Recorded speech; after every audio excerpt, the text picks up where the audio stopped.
L'hôtesse de l'air. Jolie. Venait simplement apporter le petit déjeuner. Et l'homme a déjà eu des idées audacieuses sur elle. Alors il l'a invitée à dîner. Cependant, il a été refusé sans pitié. Mais l'homme n'a pas abandonné. Il a suivi l'hôtesse de l'air jusqu'au bar. Et a délibérément créé une rencontre fortuite. Mais l'hôtesse de l'air ne semblait pas intéressée par lui. Peu importe les belles paroles de l'homme. L'hôtesse de l'air les ignorait. On aurait pu penser que Jacques abandonnerait. Mais il a choisi de s'accrocher obstinément. Finalement, sur le chemin du retour, il a saisi une opportunité. La voiture de Marie et de son ami est tombée en panne sur la route. Jacques a raccompagné les autres amis une par une, et a ainsi eu du temps seul avec Marie. Cependant, après avoir déposé Marie à sa porte, il a suggéré d'entrer prendre un café. Marie l'a bien sûr refusé. Heureusement, ils ont échangé leurs coordonnées. Les jours suivants, Jacques a lancé une offensive intense, et a finalement conquis le cœur de la déesse. Ensuite, les choses se sont déroulées naturellement, mais un accident est survenu rapidement. Marie s'est rendue compte qu'elle était enceinte. Elle était un peu perdue, mais Jacques en était très heureux. Il a même enlevé sa bague pour faire une demande en mariage. Marie a été émue aux larmes. Elle pensait avoir trouvé l'amour vrai, mais elle ne savait pas que derrière cet homme se cachait un secret étonnant. Ce jour-là, Jacques a reçu un appel pendant le repas, et son expression a soudainement changé. Mire hacia atrás.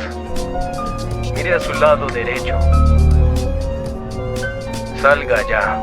De toute évidence, les deux hommes n'étaient pas là en amis. Jacques a été obligé de sortir pour régler le problème. Mais peu après être sorti, l'autre a commencé à être agressif. Marie, voyant cela, est sortie pour aider. Mais Jacques lui a dit que ce n'était rien de grave. Mais Marie ne voulait pas être dupée. À sa forte demande, Jacques a dit la vérité. Il s'avère qu'il travaillait pour une compagnie d'assurance de diamants. Mais pour sa première affaire, il a perdu des diamants d'une valeur de 200 millions de roupies appartenant à un client. Mais ce n'était pas le pire. Quand Marie a demandé ce qu'ils allaient faire, Jacques a dit que le créancier voulait qu'il vole les diamants de la prochaine affaire de l'entreprise. Cependant, ce comportement a touché la ligne rouge de Marie. Son père avait péri sous ses yeux à cause d'un travail illégal. Donc elle ne voudrait jamais d'un voleur comme Marie. Et Jacques a finalement promis à Marie. Mais le créancier le laisserait-il partir si facilement ?